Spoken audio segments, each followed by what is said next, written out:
दोस्त रोहित सिंह चौहान। और आज मैं आपको बताऊंगा 3 अलग अलग तरह के फंक्शंस के बारे में, या जिनकी डेफिनेशन इस बात से आती है कि उनका आउटपुट किस तरह का है। तो ये 3 फंक्शंस हैं: scalar valued function, vector valued function और मैट्रिक्स वैल्यूड फंक्शन। ये तीनों फंक्शंस, जैसा कि डेफिनेशन से ही, जैसा कि नाम से ही आपको समझ में आ रहा है, स्केलर वैल्यूड फंक्शन वो फंक्शन होते हैं जिनका आउटपुट स्केलर आता है। वेक्टर वैल्यूड फंक्शन वो फंक्शन होते हैं जिनका आउटपुट वेक्टर आता है। और मैट्रिक्स वैल्यूड फंक्शन वो फंक्शन होते हैं जिनका आउटपुट मैट्रिक्स आता है। ये फंक्शन के टाइप कब सबसे ज़्यादा यूज़ होते हैं, वो मैं आपको बता देता हूँ। ये फंक्शन के टाइप तब सबसे ज़्यादा यूज़ होते हैं जब आप डिफरेंशिएशन करने चलते हैं किसी भी ग्रेडियंट डिसेंट एल्गोरिथम में या किसी भी अलग टाइप के एल्गोरिथम में, वेक्टर कैलकुलस के अंदर। तो वेक्टर कैलकुलस के अंदर डिफरेंशिएशन के जो फॉर्मूले आते हैं, जो आइडेंटिटीज आती हैं, वो अलग अलग, इन तीनों अलग अलग टाइप के फंक्शंस के लिए वो आइडेंटिटीज थोड़ी सी बदल जाती हैं। आगे चल के मैं उन पे भी आऊँगा, पर उनका बेस आपको इन तीनों फंक्शंस को समझने के बाद ही बन पाएगा। तो आइए अब मेन डेफिनेशंस पे आ जाते हैं। सबसे पहले स्केलर वैल्यूड फंक्शन क्या होता है, जैसा मैंने आपको बताया। Scalar function maps a set of inputs, यहाँ पे इनपुट वेक्टर भी हो सकता है, मैट्रिक्स भी हो सकती है, स्केलर भी हो सकता है, to a single scalar value. Scalar value क्या होती है? कोई भी ऐसी वैल्यू जो रियल नंबर लाइन पे पाई जाती है उसको स्केलर वैल्यू बोलते हैं। और उसका रिप्रेजेंटेशन क्या होता है? आर। ये जो आप देख रहे हैं, ये आर नंबर लाइन को रिप्रेजेंट करता है। तो नोटेशन इसकी क्या है?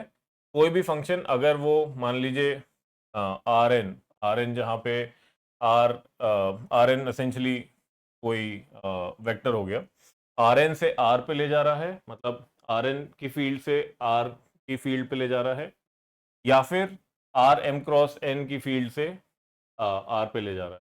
यहाँ पे R again real number line है। और इसमें इनपुट, जैसा आप देख सकते हैं, इसमें इनपुट ये स्केलर भी इनपुट हो सकता है। मैट्रिक्स के लिए ये वाली नोटेशन। तो कुछ ऐसा आपको स्केलर वैल्यूड फंक्शन का आपको डेफिनेशन का एग्जांपल एक मैं अगर आपको दिखाऊं, और इसमें by the way R to R भी होगा। तो अगर आप देखें तो आर टू आर ही आपको मिलेगा, पर वेक्टर कैलकुलस के अंदर आर टू आर जनरली मिलता नहीं है। पर फिर भी मैं आपको उसका एग्जांपल दिखा देता हूँ। ये फंक्शन आर टू आर पे ले जा रहा है, मतलब कि एक स्केलर इनपुट मिलेगा इसको और स्केलर आउटपुट मिलेगा आपको। तो function F x is equals to x square, scalar valued function, यहाँ पे एक्स जो हमारा है वो रियल नंबर लाइन पे एग्जिस्ट करता है। इसके बाद आपको दूसरा फंक्शन का एग्जांपल, अगर मैं स्केलर वैल्यूड फंक्शन का दूसरा एग्जांपल लूं, तो वो है B transpose A B, sorry beta transpose A beta. यहाँ पे बीटा क्या है? एक वेक्टर है। ए क्या है? एक मैट्रिक्स है। और अगर आप बीटा ट्रांसपोज इंटू ए इंटू बीटा करेंगे तो आपको एक स्केलर वैल्यू मिल जाएगी। ये कैसे होगा मैं आपको ये दिखा देता हूँ। मान लीजिए बीटा आपका, अगेन क्योंकि ये वेक्टर है तो मान लीजिए बीटा आपका n क्रॉस 1 है। ए आपका एग्जिस्ट करता है n क्रॉस n स्पेस में, और बीटा ट्रांसपोज आपका एग्जिस्ट करेगा 1 क्रॉस n में। तो बीटा ट्रांसपोज ये बीटा क्या हो गया? बीटा ट्रांसपोज के लिए 1 क्रॉस n इंटू ए, n cross n into beta n cross 1, ये आपकी कैलकुलेशन आएगी।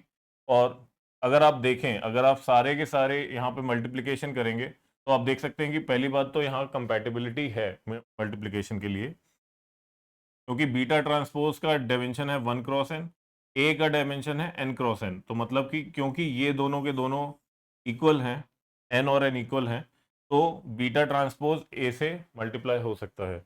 और बीटा ट्रांसपोज ए का जो आपको प्रोडक्ट मिलेगा वो मिलेगा आपको किस डायमेंशन में?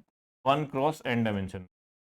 अगर आप उस पर्टिकुलर प्रोडक्ट को, बीटा ट्रांसपोज ए के प्रोडक्ट को आप प्रोडक्ट लें बीटा से, तो बीटा का डायमेंशन क्या है? n cross 1। यहाँ पे n क्रॉस 1 और 1 क्रॉस n ये दोनों के दोनों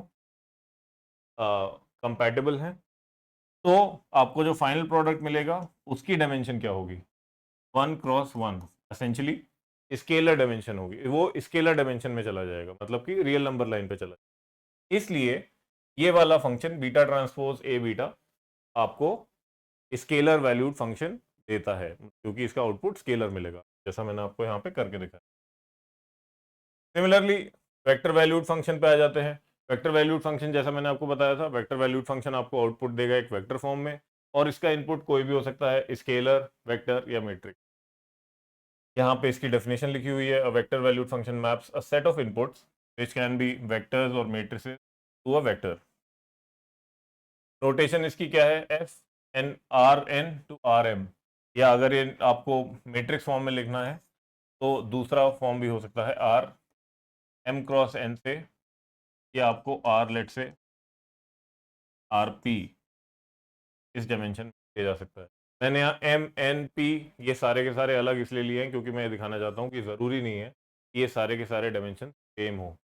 ऑलराइट, तो एग्जांपल इसका अगर मैं एक एग्जांपल लूँ तो पहला क्या होगा, एक वेक्टर बना रहा हूँ एफ एक्स, यहाँ डेफिनेशन है F x is equals to, ये वेक्टर है एक्स और एक्स स्क्वायर, एक्स यहाँ पे स्केलर है, और अगर स्केलर वैल्यूज को मैं इस तरह से लिखूं तो ये मुझे वेक्टर मिल, तो अगर x की वैल्यू मान लीजिए आपने 3 ले ली, तो ये पर्टिकुलर फंक्शन क्या मिलेगा आपको, ये पर्टिकुलर फंक्शन आपको देगा 3 और 9, और ये जो एंटिटी है ये एक वेक्टर है, और फंक्शन की जो डेफिनेशन थी वो है F x is equals to x और एक्स स्क्वायर का वेक्टर। तो ये क्योंकि मुझे फाइनली वेक्टर मिला, इसलिए ये वेक्टर वैल्यूड फंक्शन, तो ये पर्टिकुलर फंक्शन ये वेक्टर वैल्यूड फंक्शन। इसके बाद दूसरा एग्जाम्पल वेक्टर वैल्यूड फंक्शन का क्या है, F beta is equals to A beta, ये फंक्शन की डेफिनेशन, और यहाँ पे आप देखेंगे तो बीटा एक वेक्टर है और ए एक मैट्रिक्स है। एक चीज यहाँ पे होना बहुत जरूरी है कि ए और बीटा का मल्टीप्लिकेशन होना बहुत जरूरी है, तो इसलिए इन दोनों की मैट्रिक्स मल्टीप्लिकेशन की कंपैटिबिलिटी होनी चाहिए। मतलब कि अगर A N cross M dimension में है तो बीटा हमेशा ही एम क्रॉस वन डायमेंशन का ही होगा, तभी ये दोनों कंपैटिबल होंगे मल्टीप्लिकेशन के लिए, और फाइनल जो रिजल्ट आएगा वो आपको किस डायमेंशन में मिलेगा, ये दोनों तो सिमिलर हो गए, फाइनल आपको एन क्रॉस वन डायमेंशन आपको रिजल्ट मिल जाए। तो ये हमारा वेक्टर वैल्यूड फंक्शन हो गया। इसके बाद मैट्रिक्स वैल्यूड फंक्शन क्या होते हैं, जो मैट्रिक्स आउटपुट देते हैं, और इनका इनपुट वेक्टर भी हो सकता है, मैट्रिक्स भी हो सकता है, स्केलर भी हो सकता है। तो अगेन नोटेशन इसकी आप देख लीजिए, ये वेक्टर के केस में हमने इनपुट अगर वेक्टर लिया तो ये डेफिनेशन कुछ ऐसी होगी। इसी तरह से आप ऐसा होमवर्क ये देख सकते हैं कि अगर मैट्रिक्स इनपुट होगा और मैट्रिक्स आउटपुट होगा तो ये कैसा डेफिनेशन, वो आप खुद से करके देखिएगा। मैंने अभी पहले वेक्टर वैल्यूड फंक्शन के केस में दिखाया था, अब आप मैट्रिक्स वैल्यूड फंक्शन के केस में खुद से देख लीजिएगा। इसके बाद एग्जाम्पल इसका क्या हो सकता है, पहला एग्जाम्पल अगर मैं लूँ तो वो होगा, लेट से आप एफ एक्स को डिफाइन करें, जो फंक्शन है आपका वो आप डिफाइन करें एक्स इंटू आइडेंटिटी मैट्रिक्स। यहाँ पे एक्स क्या है, एक स्केलर है, और आई क्या है, एक आइडेंटिटी मैट्रिक्स है। आइडेंटिटी मैट्रिक्स कुछ नहीं होती, सिर्फ एक स्केलर मैट्रिक्स होती है, इसके राइट डायगोनल पे सारे एलिमेंट्स 1 होते हैं और उसके अलावा जितने भी एलिमेंट्स 0 होते हैं। तो अगर आप किसी स्केलर वैल्यू को किसी एक आइडेंटिटी मैट्रिक्स से मल्टीप्लाई करें, आइडेंटिटी मैट्रिक्स के अंदर 1 की जगह सारे के सारे एक्स वैल्यूज आ जाएंगी। तो एसेंशली इसका जो आउटपुट होगा वो कुछ होगा एक्स एक्स एक्स एक्स, और रिमेनिंग सारे एलिमेंट्स 0 होंगे, और ये n क्रॉस n की मैट्रिक्स होगी। क्योंकि ये n क्रॉस n की मैट्रिक्स आई है फाइनली, इसलिए ये एक मैट्रिक्स वैल्यूड फंक्शन था। ये जो डेफिनेशन थी ये एक मैट्रिक्स वैल्यूड फंक्शन डेफिनेशन। दूसरा अगर मैं इसका एग्जांपल लूं तो वो डेफिनेशन है F x is equals to x square, यहाँ पे x एक मैट्रिक्स है। यहाँ पे एक्स स्क्वायर अगर आपको करना है, अगर आपको एक मैट्रिक्स से उसी उसी एक मैट्रिक्स को उसी से मल्टीप्लाई करना है, तो वो मैट्रिक्स स्क्वायर मैट्रिक्स होनी चाहिए। और जो फाइनल मैट्रिक्स निकल के आएगी आपकी एक्स स्क्वायर, उसकी डायमेंशन भी वही होगी जो ओरिजिनल मैट्रिक्स की थी। मतलब कि अगर x N cross N dimension में है तो एक्स स्क्वायर भी एन क्रॉस एन डायमेंशन में ही जाएगा, क्योंकि एक्स को अगर मैं एक्स को अगर मैं एक्स से मल्टीप्लाई करूं तो आप देख सकते हैं कि ये दोनों कंपैटिबल हैं, और साथ के साथ का फाइनल जो आउटपुट आएगा वो भी एन क्रॉस एन डायमेंशन में आएगा। तो x square N cross N dimension. तो ये एक दूसरा एग्जांपल मैंने आपको एक एग्जांपल के तौर पर। तो आज का लेक्चर छोटा सा ही था। आज मैंने आपको सिर्फ 3 डिफरेंट टाइप्स ऑफ फंक्शंस दिखाए। अगले लेक्चर में मैं आपको ये बताऊंगा कि इन्हीं फंक्शंस का डिफरेंशिएशन आइडेंटिटीज क्या होती हैं मैट्रिक्स अलजेब्रा। तब तक के लिए बने रहिए और thank you for watching. Bye.